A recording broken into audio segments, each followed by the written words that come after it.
Today is Thursday, Parashat Tetzaveh. The Shabbat is Shabbat Zachor, the Shabbat before Purim. And as we get closer and closer to the holiday of Purim, we'll review the halachot that have to do with Purim. So Purim is this coming Monday night and Tuesday. On Monday we have a fast, it's Ta'anit Esther. We fast from dawn all the way until the stars out. So you can get up real early in the morning, before the crack of dawn, and have a breakfast, as long as before you go to sleep you have that in mind.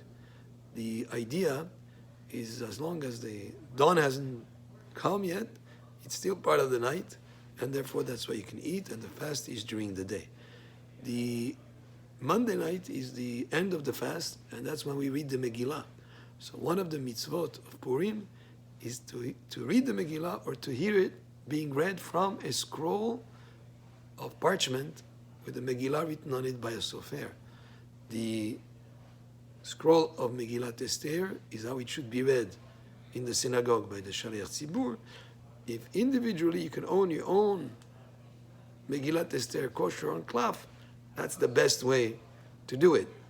But at the minimum, you should follow either in a book or in a scroll printed on paper, as long as the Shaliach Tzibur has one that is written on klaf, on parchment. We have the mitzvah to hear the Megillat Esther being read twice, once at night, and the other time is on Tuesday.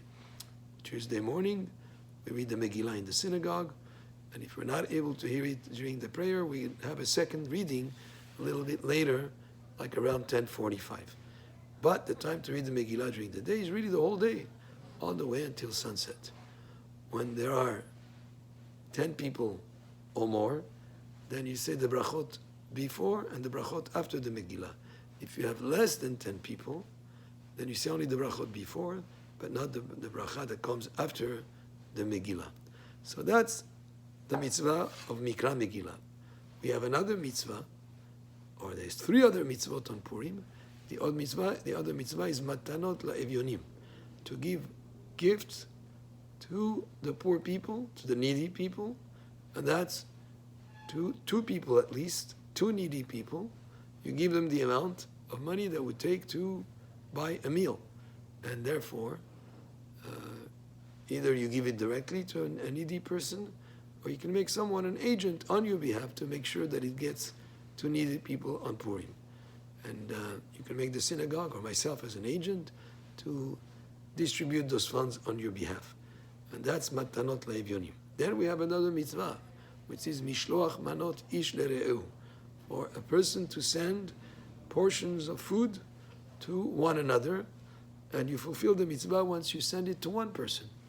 And it should have two different types of foods. You can have even wine would qualify, so wine and a granola bar, or wine and a cake, or two different types of food that are cooked. It could be cooked rice and a piece of some vegetables that are cooked. Could be at least, it should be two different types of food. It could be even more, and it's something that should be given to the person to enjoy on the day of Purim. And you can add more to it, of course. If you want to send it to more than one person, you're entitled to it. But you fulfill the mitzvah after giving it to at least one person. Also, when you give mishloach manot, it should be based on the person who receives it. If it's a person who's an older person of important stature, or maybe a person of a certain stature, you should give a mishloach manot that he would deserve. And somebody that is not like, even children who are over the age of 13 should send to one another, to their friends. If it's a boy over 13, if it's a girl over 12, should send to their friends. So there it could be a minimal type of mishloach manot.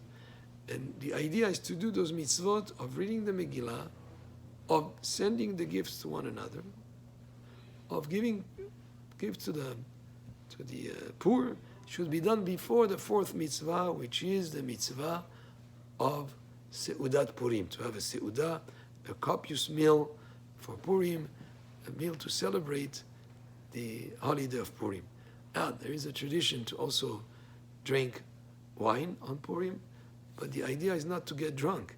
It's just to have the amount that will get a person into a good mood, like it says, "V'yayin yesamach levav enosh," that wine will make a person happy. But again, a minimal amount to get yourself in the good mood.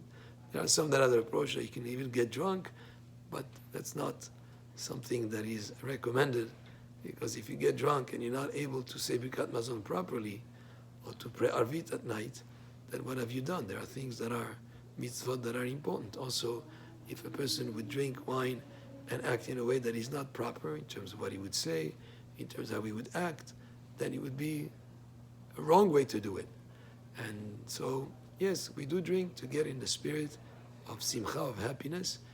And the idea of Purim also is to energize us and to recharge our batteries of serving Hashem besimcha, with joy. And to do the mitzvot with joy is an important aspect. On Purim, we highlight that idea, and that's a Purim. Now, there is another mitzvah, quote unquote, to give machatzit shekel, which is not really machatzit shekel. Is zecher machatzit shekel, in remembrance of the half shekel that was collected for the expenses of the Bet HaMikdash, for the korbanot that was collected during the month of Adar. And that is applicable throughout the whole month of Adar. We have a custom also to do that on the day of Purim, if you haven't done that yet. And the 4 mitzvot, again, to review: reading the Megillah or hearing the Megillah being read from a kosher parchment, then giving gifts to the poor, sending portions to one another, and having the Seudah of Purim. So wishing all of us a Purim Sameach, a happy Purim, and Shabbat Shalom. For tomorrow is already going to be Shabbat. And this Shabbat again is Shabbat Zachor. Very important that everyone to be in the neighborhood of the synagogue so they can go to synagogue and to hear the portion of Zachor being read from the Sefer Torah. Baruch Adonai le'olam, amen ve'amen.